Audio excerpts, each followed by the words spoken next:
يا مساء الخير، بشاير العيد. سبحان الله، اليوم 14 يونيو، درجة الحرارة حاليا 25 درجة مئوية. سبحان الله، انخفضت درجات الحرارة حوالي 5 أو 7 درجات. الأسبوع الماضي كانت درجة الحرارة 30 32، كان جو حر مرة، يعني كان يصير رطوبة.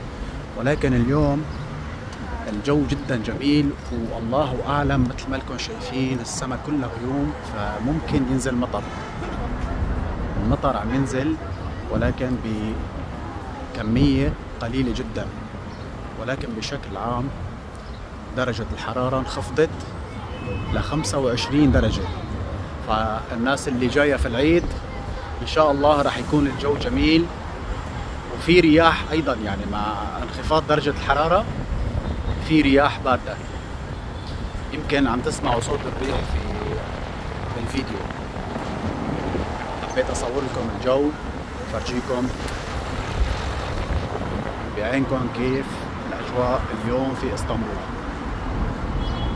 في عنا عروض على معظم فنادق مدينة اسطنبول في فترة العيد وحتى نهاية شهر يونيو. الناس اللي جاية تتواصل معي حياكم الله.